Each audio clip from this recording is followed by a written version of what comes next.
भवत्वर्यमा शन्न इन्द्रो बृहस्पतिः शन्नो विष्णुरुक्रमः नमो ब्रह्मणे नमस्ते वायो त्वमेव प्रत्यक्षं ब्रह्मासि त्वमेव प्रत्यक्षं ब्रह्म वदिष्यामि ऋतं वदिष्यामि सत्यं वदिष्यामि तन्मामवतु तद्भक्तारमवतु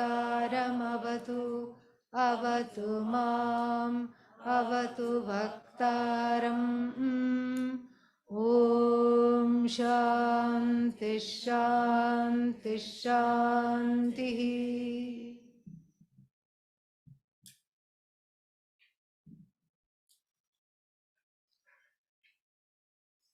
We have seen, we have covered some ground.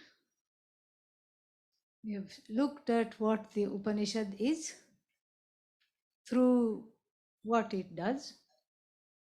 We have also seen the futility of trying to manufacture Ananda. What happens when you manufacture Ananda? It gets destroyed. Because anything that is put together falls apart. The way of the world. Anything that comes together, anything that is brought together separates. Vyogantaha sarve samyogaha. This Sureshwaracharya says that in the Vartika of Brihadaranyaka Upanishad, that all things that come together in order to produce some kind of a joy, satisfaction, they are there until what? Until they go apart. Meaning everything is time bound. So the time bound actions, whatever one does is time bound. The time bound actions cannot yield the timeless. Cannot. Because if there is something called timeless, it has to fulfill two functions. It has to include me. If there is something called limitless, it cannot be outside of me. How can it be outside of me? If it is outside of me and I can point to it, that means what? I'm limiting it. It is no longer limitless. It is excluding me.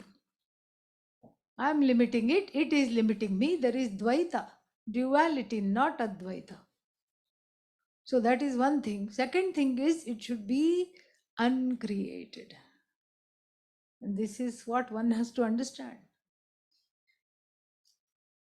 After examining everything in our lives, this is the conclusion we have to come to, says the Mundakopanishad. Nasti akritaha kritena, kritena karmana, akritam brahma na. By actions, this Brahman, which is not a product of action, is never understood, never gained. And the gain is, what kind of a gain is it? As though gain. This as though word, we have to use it all the time. Makes life easier. So next time you can say, I'm as though sad. See how happy you'll feel saying that. You can try it. This as though, the word as though in English, in Sanskrit is iva. And this iva word is used a lot because the whole Shastra it's all about iva. Whatever you think, whatever one decides one is, whatever one concludes, the conclusions about the I, it is all just a temporary misapprehension that needs to be corrected. Not by action, because by action, what do you get? More finite results of action. Moksha, the final pursuit, which is puts an end to all pursuits, because this is really what I want, but I don't know it. So the Shastra in her, because she is so compassionate, the Upanishad, the Shruti, what she does is she allows us to have many pursuits till we are finally ready to drop them and look at the only pursuit. What is that? And the questioning every other pursuit, because the gain is that of something which is already gained. It has to be discovered, it has to be understood, it has to be assimilated. And this is why we need a special pair of ears. Special pair of ears means what? From which the all kinds of notions and other kinds of background noise, any other kind of ringing, etc., whatever may be there, has been cleaned out. This is why Shravanam, listening. Because if I read the Upanishad, because so many translations are there from Max Muller onwards, so many translations are there. What will you get from the translation? Here is a translation for you. That is whole. Uh-huh. This is whole. Okay. From the whole, you take away the whole. What remains is the whole. Ah. Now I have one question. The last whole, is it spelled HOLE? This is my question. Because what is in my head is a big hole. I'm not understanding it. That is why teacher is needed. That is why tradition is needed. Sampradaya. Sampradaya is needed. That is why teacher is needed. And that is why the reading doesn't do anything. Because one's own infrastructure comes in the way. So you're reading, let us say, Chandogya Upanishad. Tat Sat Sa Atma Tvamasi Shvetaketo. That Sat which you are in search of, which is the cause of the universe, which is everything, which is the source of all existence, it is you, Shvetaketu. And then Tattvamasi, Mahavakya. Mahavakya means that which reveals the oneness between Jiva and Ishvara is called Mahavakya. Because that is the place where the oneness is not understood. And so here one reads Tattvamasi, and then what? Yeah. And then you open the page. Next. And then what? Aham Brahmasmi. Another Upanishad says. That also you say, yeah. Gloss over. It doesn't speak because one's own misunderstanding about the Atma means oneself, one's own misunderstanding about the Atma comes in the way of internalizing this knowledge, comes in the way of saying this. Because in the morning I told you, I am a donkey, everybody thinks. So, I am a donkey, I am unloved, I am an idiot, I can't do anything properly. I do wrong. Why did I do the wrong thing? All these things are there. Guilt, hurt, regret, fear, self-loath, self-judgment. All these things are there. And this whole thing is my background.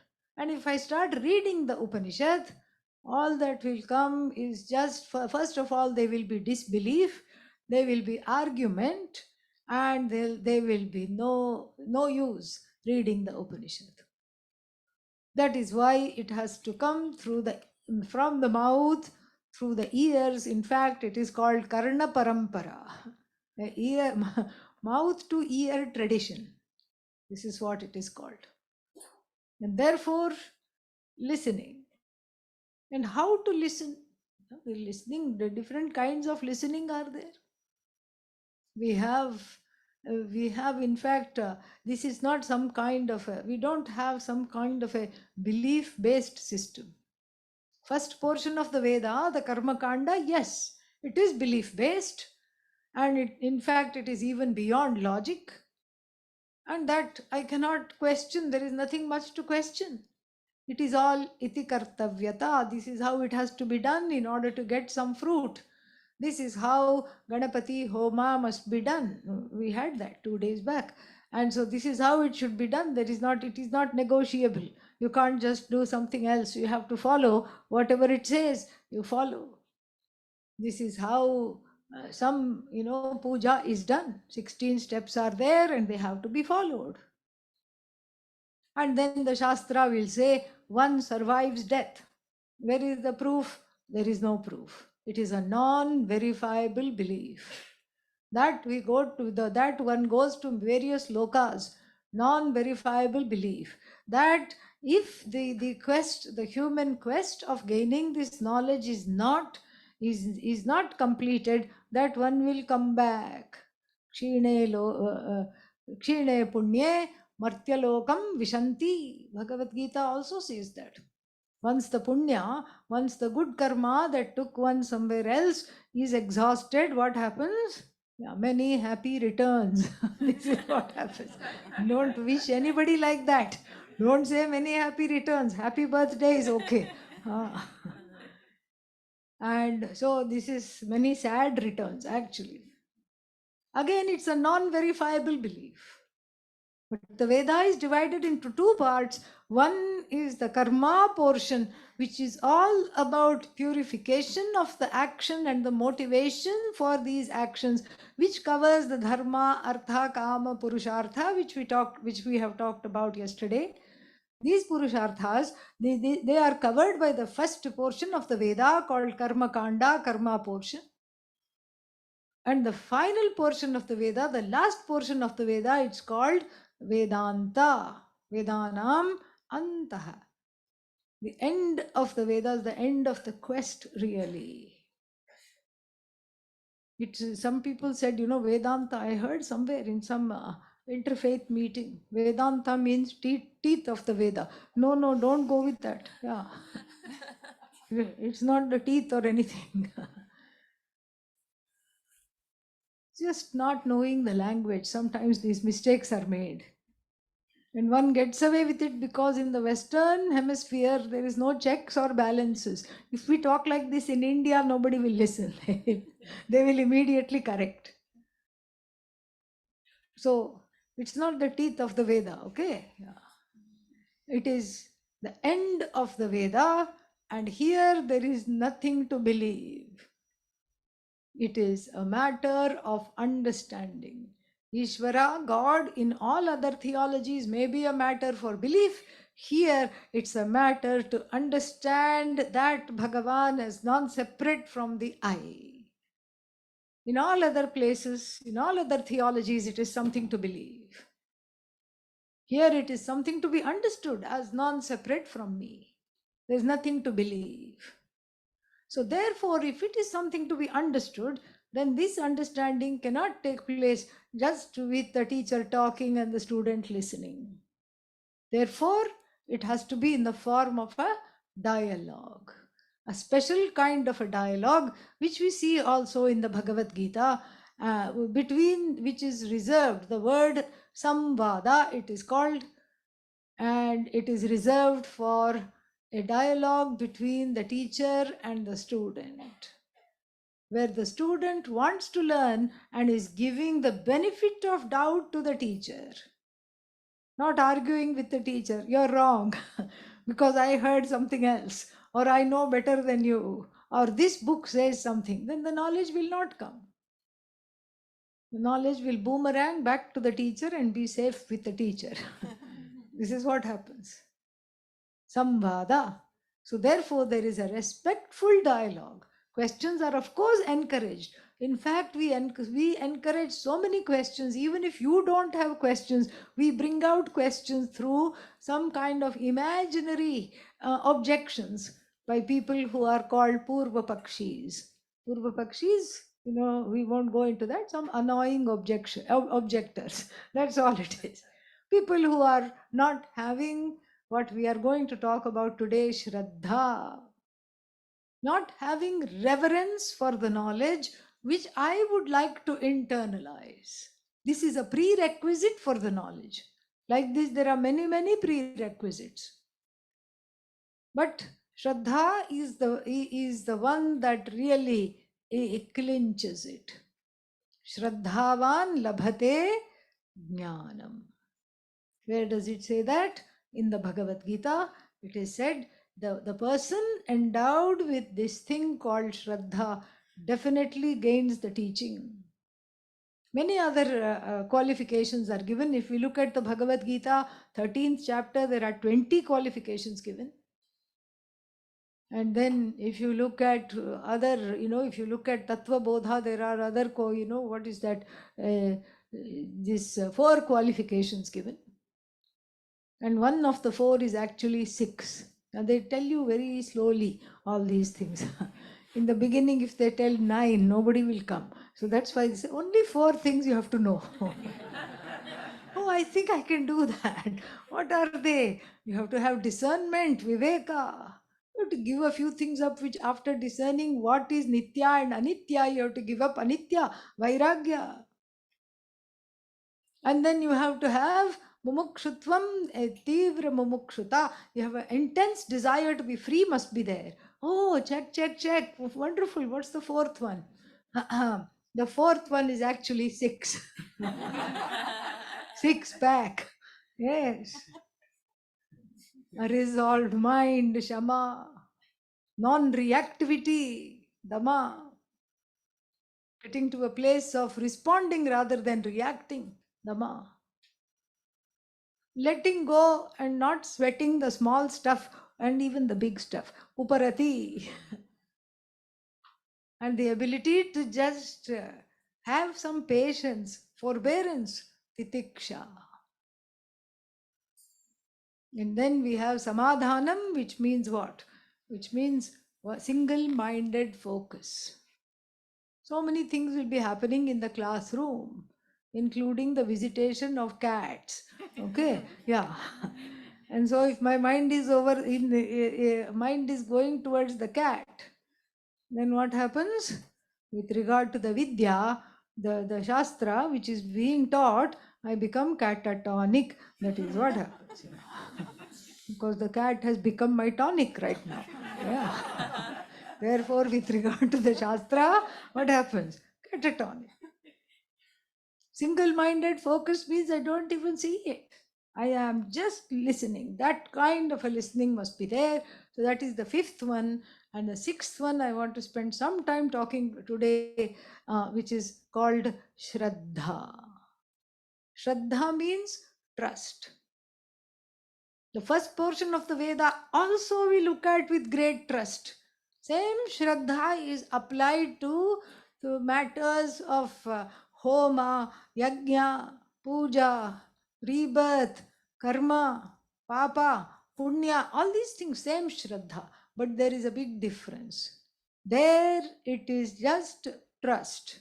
In the first portion of the Veda, here in the Upanishads, also known as Vedanta, it is a trust pending understanding. It is a temporary trust. It is giving the benefit of doubt to the Shastra and to the source of the Shastra, the teacher. It's giving the benefit of the doubt to the teacher and the Shastra and allowing that, receiving the knowledge with reverence. And so this trust is very, very important, because without this trust, what happens? Nothing happens. That is exactly why this trust is needed. But why is it so hard to have the trust? Because look at our lives. What has happened? So many things have happened. Starting with the primary caregivers. So much trauma, so much fear. So many early childhood experiences. The trust is dropped.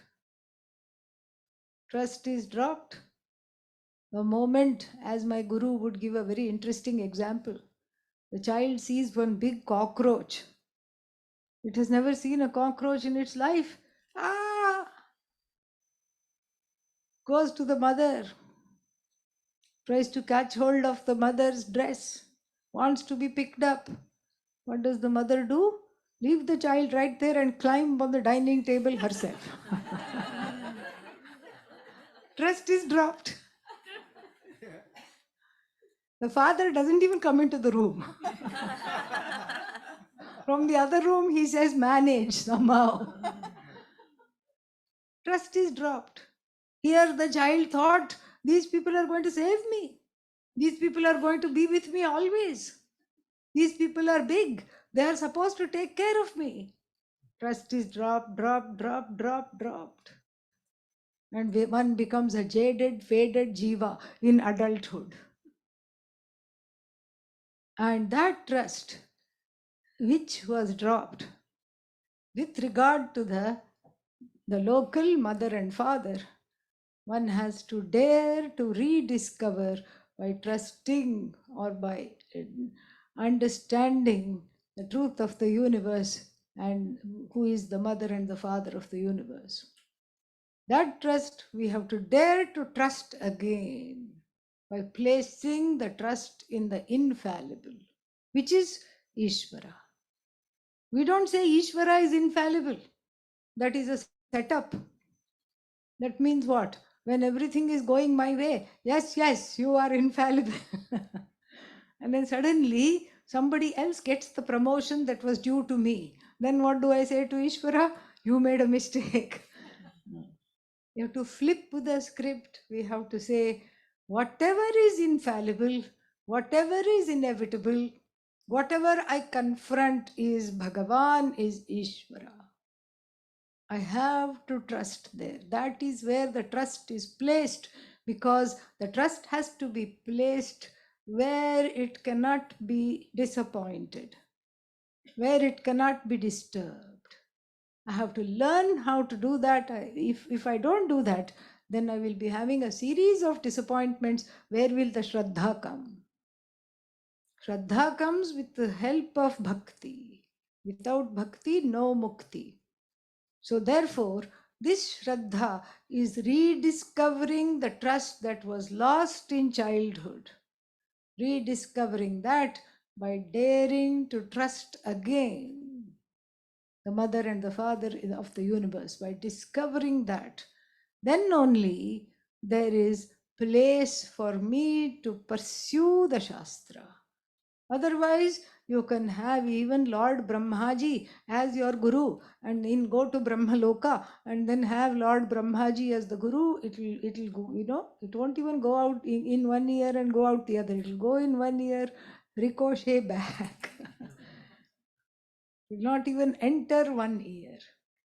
This is why the attitude of reverence makes all the difference between ajnanam and jnanam. If I want to drop the ajnanam, then I have to help myself with some shraddha. Double helping of shraddha is needed. And then there is some inroad that is made in my spiritual growth.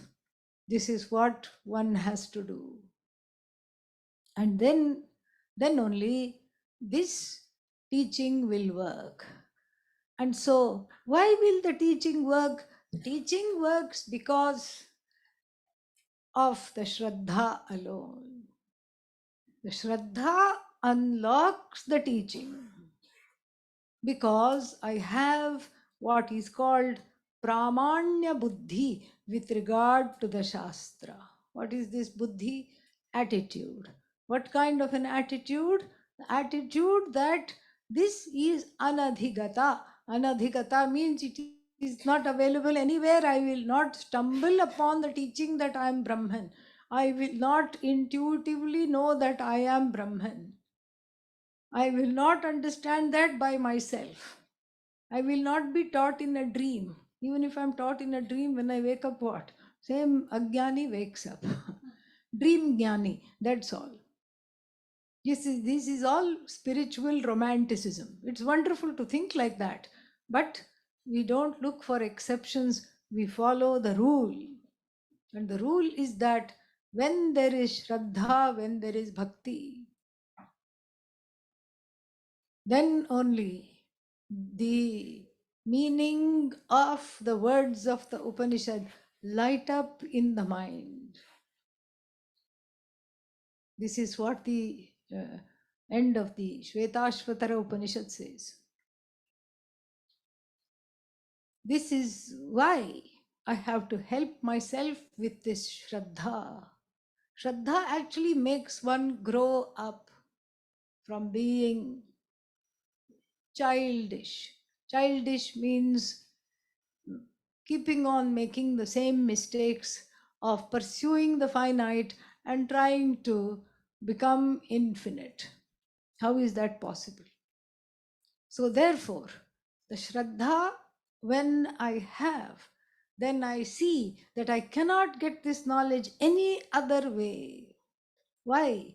Because the Shastra now is not a book, is not sheets of paper.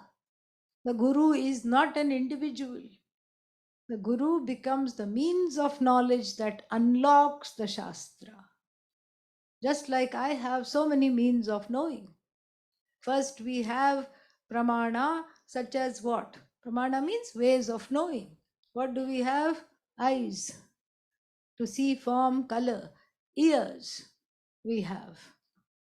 Nose to smell. So many things we have, all these things.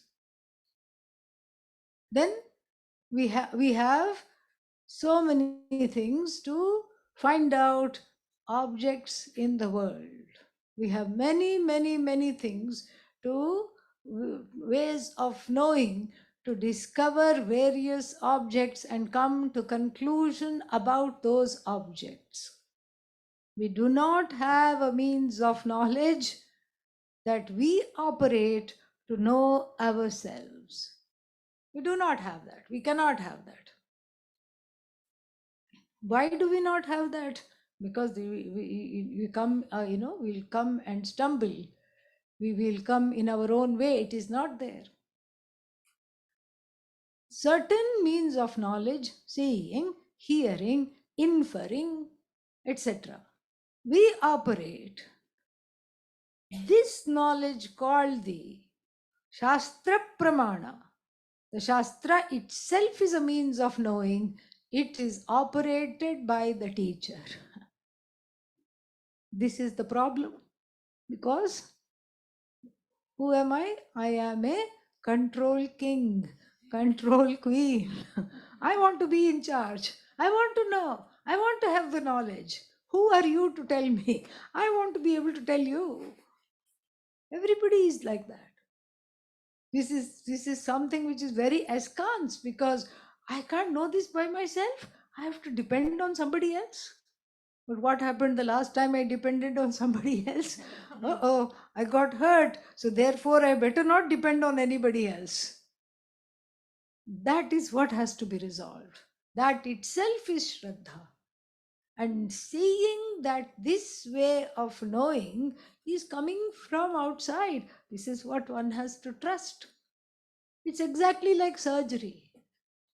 You Google the surgeon and you find out that he or she has 97% success. You hope you are not in the 3%, okay? Yeah. Then what? You have Googled the person, the surgeon, you need this surgery, and then you go, and then everything is fine on the day of the operation. Suddenly a curved ball. Oh, what? Somebody comes and says, you know what? I'm your anesthesiologist. Oh, I haven't Googled you. You cannot say at that time. I'm your anesthesiologist. Oh. And then she or he will ask, what is your weight? This is the only time the person tells the truth. What is the weight? And then what? Then the person then says, okay, I just sign on this sheet of paper. What am I signing? You are signing that generally anesthesia is very safe. You will come back. In case you don't. Just in case. Just for the sake of argument. In case you don't. Your relatives will not hold the hospital liable. And that time when you sign, because you need this surgery. That is an example of Shraddha. Okay. Yeah. You sign because what choice you have? You sign. And then she says or he says what? 10, 9, 8, gone. Yeah. Not forever, just a little nirvikalpa samadhi for for the doctor to be able to do whatever their job is. And we are told that the anesthesia helps us not to feel the pain. But actually, it helps the doctor too. Really speaking, it really helps the surgeon. Because if you were awake, imagine, you'll say, are you use that knife looks that scalpel looks really too big. Are you sure you're using the right size? The tumor is lower down, you're cutting up here. What's wrong with you? The surgeon is relieved when you are put out of commission, so that the operation can be done. And then you wake up, you wonder if the operation has even happened, but then they assure you, yes, the tumor has been excised, the operation is successful, you are healed. This is exactly what happens in the Vedanta situation. Exactly the same thing, no difference at all. And in fact, we have a shloka about it also. Ajnanatimirandhasya jnananjanashalakaya chakshurunmilitam yena tasmai Shri Gurave Namaha. Namaha. The salutations unto that Guru who is actually a surgeon, an eye surgeon here, who uses an ointment or a scalpel, however you want to take it, which removes the cataracted vision of duality. A vision of division is removed by this cataract surgery. And what is this cataract? The cataract is Atma Ajnanam. Not knowing who I am is the cataract. And then that cataract is removed by the Guru, so that I don't see two or many in place of one. The vision no longer is distorted, the vision is clear. It's a vision of no division. So you have to allow the Shastra to do its job. You have to allow the Gurus to do their jobs. Otherwise, what happens? Nothing happens. That's the problem.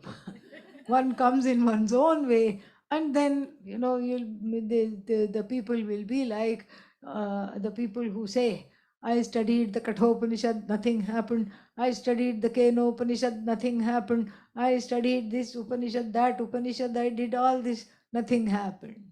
Nothing will happen if one continues in this way.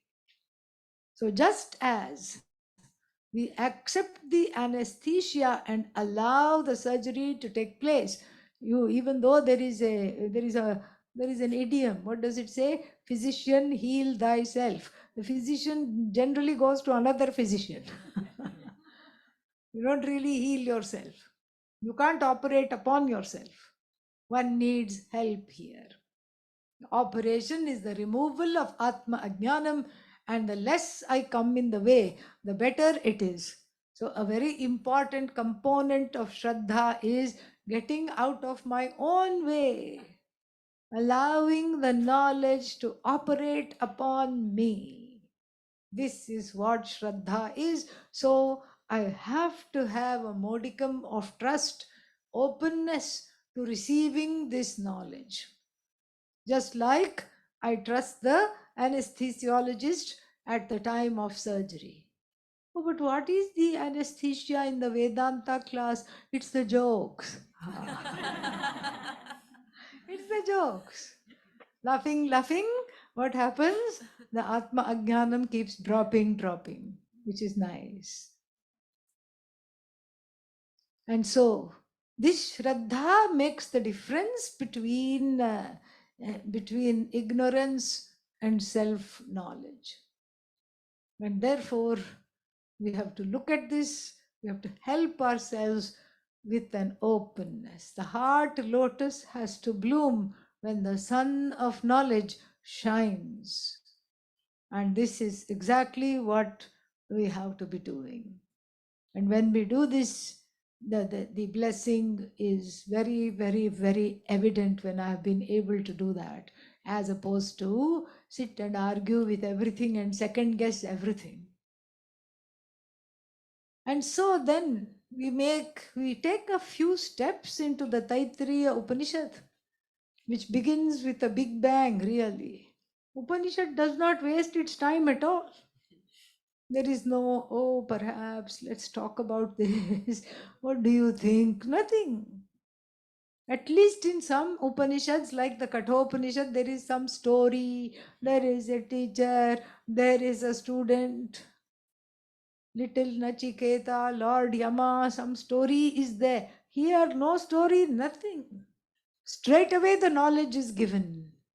It assumes that one is already having a tranquil mind and a trusting heart. Om Brahmavida apnoti param tadeshabhyukta satyam jnanamanantam brahma yo veda nihitam guhayam parame vyoman सोऽश्नुते सर्वान् कामान् सः ब्रह्मणा विपश्चिदेति. This is the opening of the Taittiriya Upanishad, and it is as grand as it sounds. Even if one doesn't know any Sanskrit, one knows something is happening here. Something important is being said. Indeed, it is. It makes the very, very bold statement. And what is the bold statement?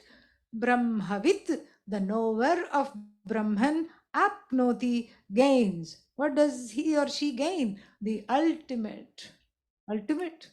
Nothing more else left to gain. Param, that which is the ultimate. The Brahmavit gains. The knower of Brahman gains. If you hear this statement, what happens in the heart? What is the question that comes? What is this Brahman?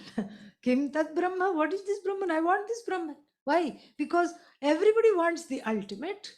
Everybody wants to stop seeking. The ultimate here is moksha. The ultimate here is freedom from seeking. I want that. I want that, gaining which there is nothing more to do, nothing more to seek. I want to drop this samsara.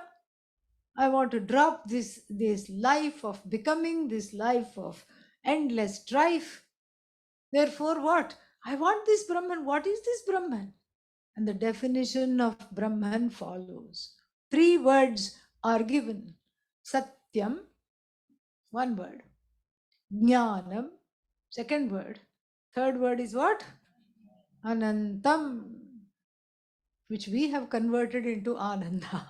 That is why there is a need to analyze it. The Upanishad does not say Ananda. It says Ananta, unending, limitless, eternal. Satyam means that which exists. Jnanam, that which is all in the form of consciousness, all knowledge, that which is sentient. Anantam, that which is limitless. If we read this, what do we understand? Nothing. This is how it is. We don't understand existence. What is existence? Existence means what? Everything exists. You exist, I exist, table exists, chair exists, so many things in the room exist, in the hall exist, tree exists, root exists, road exists, ashram exists, paradise island exists, everything exists.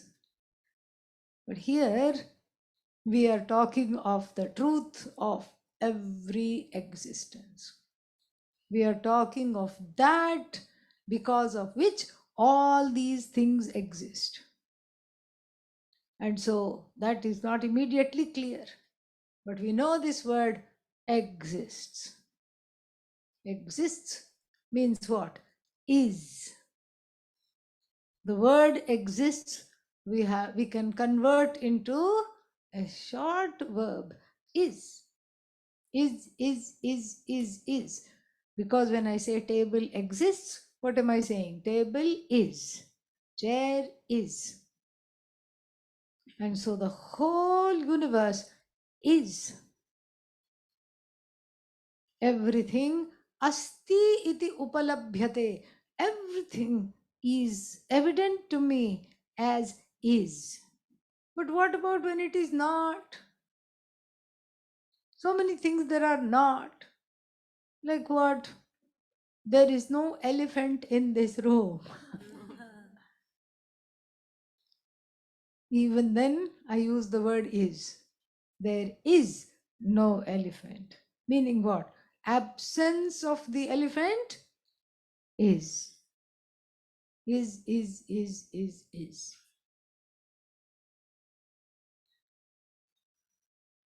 What kind of an existence do we know? We know only a time bound existence. We know existence that comes to an end.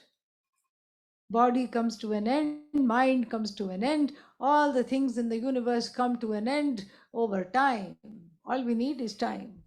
Everything unravels, everything goes away, everything is coming and going. Agama yi. Everything comes and goes. So, therefore, what is this existence we are talking about? That is why it has to be understood properly. Here, if we say it is eternal, nobody understands. The word eternal is beyond the scope of my experience. I experience only the time bound. Except when one person says to the significant other, "Where were you? I have been waiting for an eternity." So that's all. That is our understanding of eternal. We don't have an understanding of eternal. We don't even know what it means. That is why the Upanishad, in all her compassion, uses just the word is. Is. Then the next question comes, what kind of an is this? Is it a dead is or a sentient is? It's a sentient is. That's why the second word is what? Jnanam. Satyam, Jnanam. When the word Jnanam comes, something happens. Jnanam means, literally, it means all knowledge. But here, it's taken more as that which describes further the nature of this isness. This isness is alive, it is sentient. How do I know? Because I am alive and I am sentient. So the isness is reduced further to what? I. Is becomes I, and that I is a conscious being. And this conscious being, when I say, "Are you here?" What did you say earlier? Yes, I am. Do you exist? Yes, I do. I am. Then my next question is an ontological one. How do you know? Ah, how do you know you exist? Again, what will you say? I know. I know I am. When I say I am, I'm actually, what am I saying? I know I am. I know I am. And so if I know I am, then what kind of a knowing is it? It is a knowing that never becomes I don't know. It's a non negatable knowledge. What do you mean it's a non negatable knowledge? There are many things I don't know. I don't know the Mandarin language. How do you know that you don't know the Mandarin language? Huh? You are constrained to say, I know that I don't know. That I know. This I know here. I know that I don't know. This knowing never becomes not knowing. It's an overarching knowledge. Therefore, one can say, I know everything. I am all knowing. All knowing, that is Ishvara. How can you say I am all knowing? We have an ingenious formula to prove instantly that one is all knowing. What is that formula? We first understand the meaning of the word all. Can we agree that all comprises things that I know plus things that I do not know constitute all? Can we agree? Yes. Do you know that there are things that you don't know? Yes. Do you know that there are things you know? Yes. Therefore, you are Sarvagnya, all knowing. You know all. This is what it is. So, this all knowledge, which never says, I don't know, this knowing being, Sat or Satyam being, what kind of a being? Jnanam, knowing being, it's a description of me. It's not a description of something somewhere. Even though we say it's Brahma Lakshana, it's a definition of Brahman, but it is describing me. How long does this being last? How long does this knowing last? The last word clinches it. Anantam, limitless, unlimited by time, unlimited by space, unlimited by being an object. We talk of three kinds of limitations. Deshatah parichinnatvam. Parichinnatvam means limitations. Deshatah, according to time, space. If I am occupying a certain amount of space here, then I can't be elsewhere. I am confined by space. Kalatah, confined by time. If one is alive in a particular era, one is not in another era. Don't say, what about time travel? Okay? Yeah. Then object wise, if I'm looking at, a dog, it doesn't suddenly turn into a cat. We're not talking of stories in the Puranas or Harry Potter and sci-fi and all these things. Just regular life. Doesn't happen. So these are the three kinds of limitations which everything that one encounters, starting within the Jagat, starting with my own body, mind, sense complex, suffers from. And these limitations, in fact, become the cause of sorrow. I am small. They lead to wrong conclusions about the I because I identify with the limitations. I am small. I am not all. I am not the cause because because I am just the effect. I am not God. Why? I am odd. Okay. At best, I am odd. This is the cause of samsara. This is the cause of sorrow. This is what has to be eradicated. And that is why the Upanishad begins like this. Satyam Jnanam Anantam. So what is this Brahman?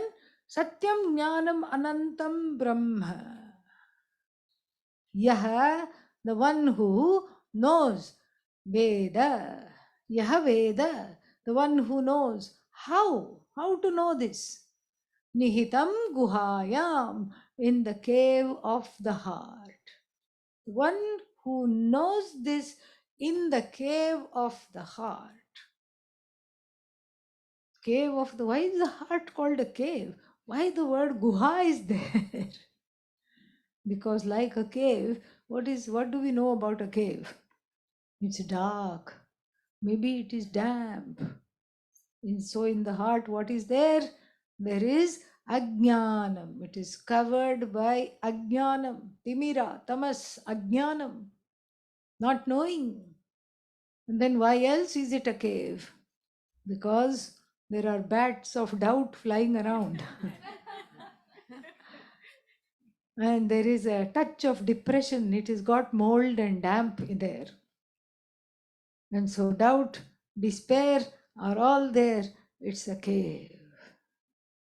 And then what? I don't see anything when I go there. And the light of the Shastra lights up this cave, and then I have darshan of Bhagavan right here. In fact, all our temples are like this. They are based on how the heart is.